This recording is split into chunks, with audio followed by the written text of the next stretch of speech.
Hebrews 6:19 says, "We have this hope as an anchor for the soul, firm and secure." Hope, otherwise defined as joyful expectation.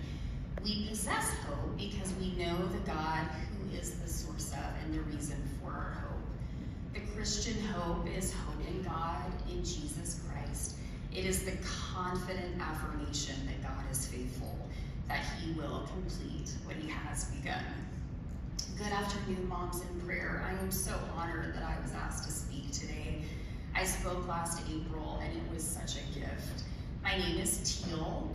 I am a wife and mother, a sister, a daughter, an aunt, but most importantly, I am a daughter of the King. Growing up in Houston, Texas, I knew as a little girl I wanted to be a teacher. Many hours were spent playing school and teaching my very best friend, our childhood dog, Asher. And teaching is definitely a calling and one that honors God.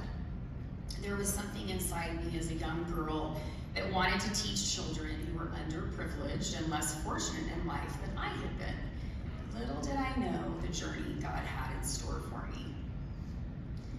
My journey as a teacher began back in 2010, and I have taught many ages, ranging from kinder through 5th grade, all in inner city Title I schools in Dallas, Texas, in Portland, Oregon, and now Meridian, Idaho. And teaching this diverse demographic requires a lot. It requires patience and understanding, adaptability, empathy, forgiveness, discipline, stamina, a positive attitude, humor, but most importantly, the ability to see and love students as God sees and loves them. These past 15 years have seen extremely challenging moments and some of the most rewarding moments too. However, last year stopped me in my tracks. So much so that I was considering that it would be my last and final year as a classroom teacher. Now, anyone that is or has been a public education school teacher will tell you that there is a very heavy darkness looming over students, administration, and teachers. You see it in the news and all over social media. But when it makes its presence known at your classroom doorstep, it feels very different. When last school year began, my first graders were excited to get started with happy little smiles and enthusiasm, and we had no idea what awaited in the months to come. Now, it is important to know that I have been a Christian since I was a young girl. I accepted Christ at Christian camp and I was baptized in high school. My young adult life was full of ups and downs, from navigating a professional ballet career, walking through a painful divorce, and having multiple miscarriages, all of which God used to teach and shape me. He was always pulling me closer to him and strengthening my faith. I felt last August that my relationship with God was solid. My faith in him was the strongest it had ever been. I had attempted to read my Bible several times at different points in my life, and during COVID, I would take long walks and listen to my Bible app that took me through a quarter of the Bible. God spoke to me 2 summers ago, encouraging me to read his word from the beginning. I wasn't sure why, but I didn't question him. I obeyed. I gave him the first part of my day as I began yet another journey through the Old Testament. When I tell you what happened in my classroom stopped me in my tracks, that truly is an understatement. The fear I experienced was a fear I had never felt before. I knew without a doubt that I was dealing with evil. And here are a few examples. One of my students would growl and snarl at her classmates and myself. She lifted a small group table with her hands and feet while in fits of hysteria. She threw chairs and tore the walls apart in my classroom while cursing at anyone that dared to look at her. She would stand behind me and whisper my greatest insecurities as I tried to remain calm and continue teaching my students. How could she know these things about me? I would ask myself. She had moments where she would drop to her knees, overwhelmed with great sadness, crying out for help. This student would be taken out of the classroom and would then return without any recollection of what had just occurred. She experienced extreme shame and guilt and had difficulty making friends. She was embarrassed to join her classmates on the rug for learning, knowing that her classmates were frightened of her. And not only was I fearful of this evil, but I was overwhelmed with great sadness. How could a child so innocent and precious be overcome with such a heavy burden in life? I began to question myself as a teacher and whether or not I could continue on this path. I felt extreme guilt. Was I letting God down if I left his calling on my life?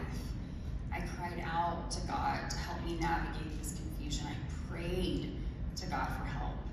And thanks to my husband's men's Bible study group, I was introduced to Carla from Moms in Prayer. And I will never forget the night I met Carla and Stephanie in my classroom. I could tell early on they were full of the Holy Spirit. We talked about my situation for a while and prayed over my classroom, over my students' desks and learning spots on the rug. They prayed over me and my daughter Stella. God not only heard my prayers, but answered my prayers. He sent me prayer warriors. But of course, God had more in store for me that evening. He had a big lesson for me to learn, one that would change me and change my mind and my thinking. Stephanie asked me a few questions about how I was handling my situation, and I told her that I hoped God would fix it. She stopped me and said, "No, Teal, there is doubt behind that. You expect miracles, because that is the God we believe in." And I so appreciated her honesty, because that comment has forever changed not only my mindset, but how I pray to God. Our God is the God of miracles. So I began to pray each morning, knowing that God was going to perform miracles. And as I was learning how to shift my mindset, I was in the book of Job. I struggled as I read it. What an incredibly tragic story of loss, I thought to myself. And when I finished Job, God spoke to me and said, "Teal, you need to read it again. You did not hear what I was trying to tell you." I will be honest, when I tell you I was not thrilled, but I honored God and started at the beginning. And when I finished, I was in tears. I heard him. He wanted me to understand who he is, because if we truly understand who God is, we know he hears our prayers and he is faithful. And it was at that moment that I noticed things started to shift. They shifted within me as I prayed. They shifted with my student and in my classroom, and it has never been the same. Wow. Isn't God wonderful? He takes the most challenging, gut-wrenching, and painful moments in our lives and turns them into beauty. And it's all to pull you closer to him and strengthen your faith. A few months later, Carla came to my classroom to pray with me, and she texted me often to check in. I had my family praying for me and my mother-in-law's prayer group back in Texas praying. God sent me an army of prayer warriors. And through prayer, reading my Bible, and hope in a faithful God, I saw miracles last year. In preparing for this speech, I was reading the book of Lamentations, and the song, "Great is Thy Faithfulness," kept coming to my mind, and I asked God if he was trying to speak to me.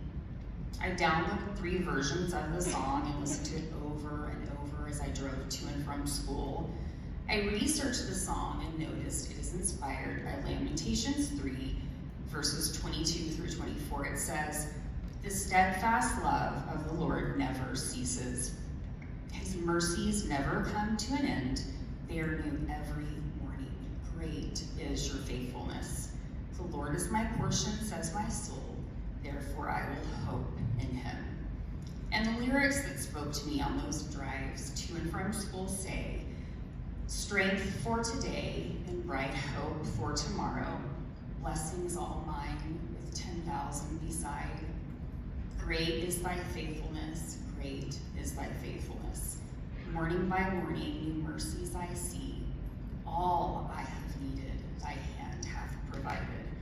Great is thy faithfulness, Lord, unto me. And to reiterate the verse, blessings all mine with 10,000 beside. God surprised me on Friday, March 8th, 2024. I was nominated and selected as my school's teacher of the year. It was the greatest honor to be surrounded by family, staff, and friends. But I also felt someone else. It was God's presence, as if he was patting me on the back and saying, well done, my good and faithful servant. And I love the meaning behind Matthew 25:21. It narrates the fate of a faithful servant. It is how we want to live our lives as followers of Jesus, as servants of God. We have to remember that he responds to faithful service over smaller things by giving the opportunity to be responsible for larger things. But the reward is not about prestige. It's about the opportunity to have even greater impact. And finally, this is my prayer for all of you. Romans 15, verse 13 says, may the God of hope fill you with joy and peace as you trust in him, so that you may overflow with hope by the power of the Holy Spirit. And thank you, moms, in prayer. Thank you, Carla and Stephanie. Thank you to my family and friends for your hope and for your prayers to our faithful God. I am forever changed, and my student has been radically changed. Thank you.